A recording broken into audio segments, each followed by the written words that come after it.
अस्सलाम वालेकुम। कैसे हैं आप सब लोग। उम्मीद करती हूँ आप सब लोग खैर खैरियत से होंगे और अपने अपने घरों में हंसते मुस्कुराते होंगे। अल्लाह पाक से यही दुआ है कि हर कोई अपने घर में हंसता मुस्कुराता और खुशहाल रहे हमेशा, आमीन। और मुझे उम्मीद है कि सबके माह रमज़ानुल मुबारक जो है वो बहुत ही अच्छे गुज़र रहे होंगे और रोज़े बहुत मज़े में गुज़र रहे होंगे। सबके अल्लाह पाक का शुक्र है कि हमारे रोज़े भी जो हैं वो बहुत ज़्यादा अच्छे गुज़र रहे हैं। बस अल्लाह पाक से यही दुआ है कि अल्लाह पाक हम सब के रोज़ों को, इबादत को अपनी बारगाह रहमत में कबूल व मंजूर फरमाए, आमीन। तो बस जी मैं भी अभी ईशा की नमाज़ पढ़कर हटी थी और ईशा की नमाज़ पढ़ने के बाद जो है वो आजकल रमज़ान में यही रूटीन है कि कोशिश करती हूँ लाजमी कि ईशा की नमाज़ के बाद जो है वो कुरान पाक की थोड़ी सी तिलावत जो है वो ज़रूर कर लूँ। वैसे तो कोशिश रमज़ान में यही होती है कि हर नमाज़ के बाद थोड़ी सी तिलावत कर ली जाए, लेकिन जो है ना वो रूटीन ऐसी है कि हर नमाज़ के बाद तो टाइम नहीं मिल पाता।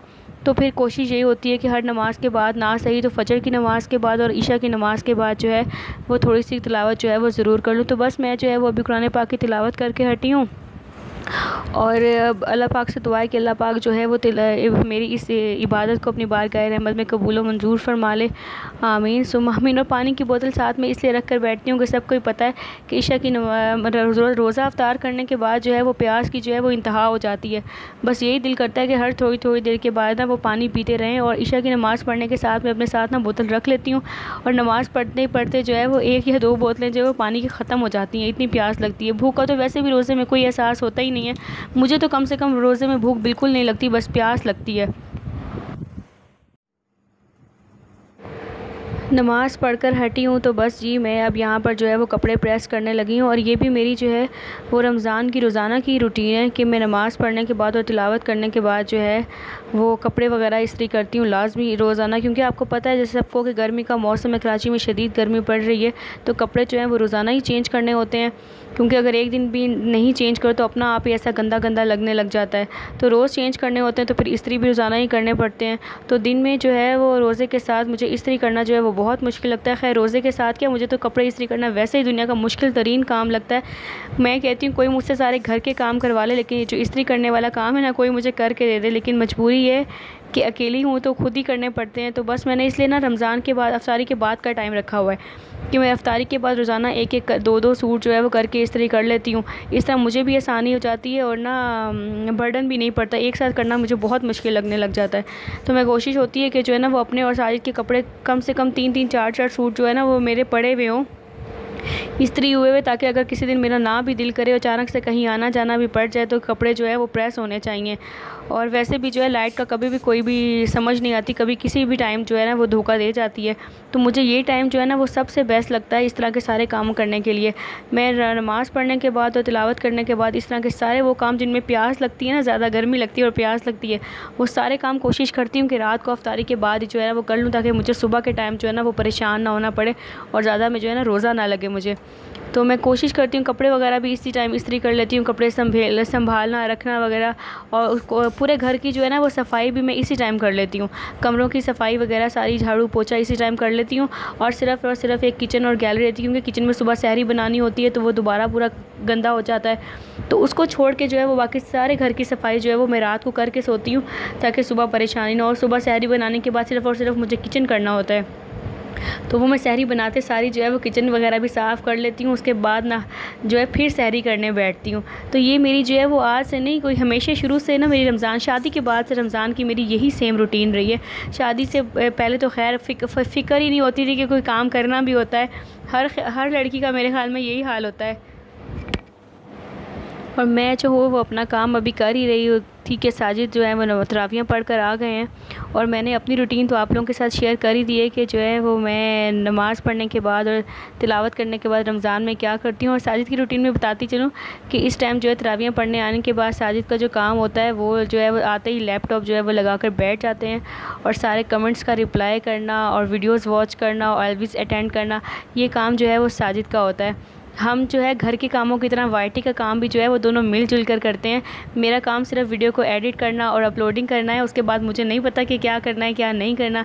बाकी सारा काम आगे का जो है वो साजिद खुद संभालते हैं। सबके कमेंट्स का रिप्लाई करना, सबकी वीडियोस को वॉच करना, सबको वो WT देना, वो सारा काम जो है वो साजिद का काम है। तो वो अपना काम जो है इस टाइम नमाज़ पढ़ने आने के बाद तरावियों के बाद आके जो है वो यही काम करते हैं। और अब वो इस टाइम आके बैठते हैं, तकरीबन मेरे ख्याल में 10:15 बजे तरावियाँ पढ़ के वापस आते हैं और 12 बजे तक जो है ना उनका यही काम होता है अब। तो इसी तरह हम मिलजुल के जो है घर के भी सारे काम कर लेते हैं और जो है वाईटी का भी काम कर लेते हैं। जो लोग भी वाईटी से मुंसलिक हैं उन्हें तो बहुत अच्छी तरह पता होगा ये कितना ज़्यादा काम है। वाईटी का सिर्फ दिखने में ही आसान लगता है, ये तो 24 आवर्स की ड्यूटी है और एक बंदे की बस की बात तो बिल्कुल भी नहीं है। जो एक बंदा ये काम कर रहा है सच में उसको तो 21 तोपों की सलामी मिलनी चाहिए, लेकिन हम जो है ना वो दोनों मिलकर ही काम करते हैं। तो बस ये साजिद जो है वो यहाँ पर अपना वाईटी वाला काम निपटा रहे हैं और मैं जो हूँ यहाँ पर जो है वो दूध सोडा बना कर लेकर आई हूँ, क्योंकि तरावियाँ पढ़कर आने के बाद जो है वो भूख लग जाती है। क्योंकि अफ्तारी जो है वो हम इतनी ज़्यादा हैवी करते नहीं हैं और खाना भी इस टाइम हम नहीं खाते हैं, तो हल्की फुल्की भूख का जो है वो हल्का फुल्का इलाज ये होता है कि इस टाइम पे या तो दूध पी लिया जाए या फिर कोई और, कभी सवैयाँ बना लेती हूँ, कभी फेनियाँ बना लेती हूँ, ताकि जो है ना बस हल्की फुल्की भूख का इलाज हो जाए और ज़्यादा हैवी भी ना हो। क्योंकि इसके बाद अगर 12 बजे हम ये खाना खा लें तो सुबह सहरी में फिर खाना बहुत मुश्किल हो जाता है। तो बस इस टाइम पे मैं यही हल्का फुल्का कुछ बना लेती हूँ कि जिससे बस ये है कि भूख की जो है ना वो भूख में कमी में आ जाए, बस और कुछ भी नहीं। तो रोज़ाना कुछ ना कुछ चेंज होता है, कभी दूध सोडा बना लेती हूँ, कभी सवैयाँ बना लेती हूँ, कभी कुछ बना लेती हूँ।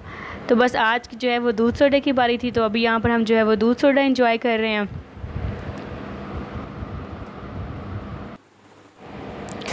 हम जो है बस बैठे हुए अपना काम कर रहे थे और बातें वगैरह भी साथ साथ चल रही थी कि इतने में जो है वो बाहर बेल बजी और जब देखा साजिद ने तो बाहर जो है वो एसी वाले भाई आए थे।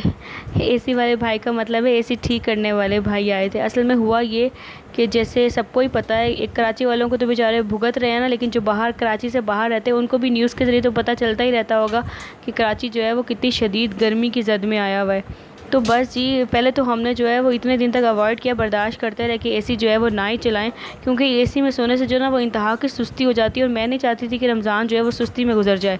तो बस कोशिश करती रही कि एसी के बगैर ही काम चल जाए, लेकिन आज दोपहर में इतनी शदीद वाली गर्मी थी ना कि बिल्कुल बर्दाश्त से ही बाहर हो गई। तो मैंने तो सारी को बोला कि भाई मेरी तो हो गई है बस, और जो है ना मैं तो जा रही हूँ एसी चलाने, अब मुझसे और नहीं बर्दाश्त हो रहा। तो मैं जाके जो है वो रूम वगैरह बंद किया, बड़े मज़े के साथ एसी चलाया कि चलो जी ठंड में सोती हूँ। आधा घंटा एसी को चला के बैठी रही, लेकिन यकीन जाने ठंड तो क्या होनी थी, कूलिंग तो क्या होनी थी, वो इतनी ज़्यादा हबस होगी ना कि बस ना पूछे। फिर दरवाज़ा वगैरह खोल दिया तो समझ तो गई थी कि जो है उसकी पक्का जो है ना वो उसकी गैस में कोई ना कोई मसला हो गया। तो फिर उस टाइम जो है ना एसी वाले भाई को फ़ोन किया, तो भाई ने कहा कि मेरे पास जो है वो अभी तो टाइम बिल्कुल नहीं है, क्योंकि बहुत बिज़ी होते हैं, बहुत अच्छे कारीगर हैं, तो इनके पास टाइम बिल्कुल नहीं मिलता। आजकल मौसम भी सीज़न भी ऐसे ही चल रहा है इनका, तो मेरे पास बिल्कुल टाइम नहीं है, मैं ना कल सुबह आऊँगा। तो हमने कहा ठीक है, जब आपके पास टाइम हो ना तब आप आ जाइएगा। लेकिन वो अभी जो है वो अचानक से बेल बजी तो देखा तो बाहर भाई थे, तो उन्होंने कहा कि पानी है। साजिद ने बोला हाँ पानी तो है। उन्होंने बोला अभी ठीक कर देता हूँ। फिर साजिद ने भी बोला कि चले ठीक है, खुद ब खुद ही चले आज आ गए हैं अभी, तो जो है ना वो करवा लेता हूँ सही, वरना फिर जो है वो पीछे से जो है मिन्नतें करनी पड़ेंगी। तो बस ये एसी को उतारा, उसको वॉश किया, उसकी ट्यूनिंग वगैरह की, गैस चेक की तो बिल्कुल ख़त्म हुई हुई थी, तभी तो कूलिंग नहीं कर रहा था। तो जी उतार के जो पिछले स्टैंड में ले गए और वहाँ जो है वो सारा एसी जो है वॉश वगैरह किया और ट्यूनिंग करके जो है वापस लगा रहे हैं अभी इसको। इस टाइम पे जो है वो रात के बज भी चुके हैं, 12 पूरे बज चुके थे। वो देखिए घड़ी में आपको नज़र भी आ रहे होंगे ना, ये वही घड़ी है जो एलवी के दौरान जो है वो बहुत ज़्यादा टक टक टक टक की आवाज़ें सबको आती थी ना। तो बस जी सारी ट्यूनिंग एसी की हो गई है और जो चला दी, अल्लाह का शुक्र है जी एसी बन गया है। हमने वैसे सोचा था कि रमज़ान से पहले इसकी ट्यूनिंग करवा लेंगे, लेकिन बस दिमाग से ही निकल गया। तो भाई जो है वो एसी की ट्यूनिंग वगैरह करके जो है वो चले गए हैं और जो है मैंने उस पता है आपको उतारा था, उसको उतार के बाहर लेकर गए थे, अंदर बाहर इतना कचरा हो गया, पूरा कमरे का हशर नशर बिगड़ गया। तो बस वो तो एसी लगा कर चले गए और मैंने जो है वो पीछे से पूरे के पूरा जो है वो कमरा साफ़ किया है दोबारा से।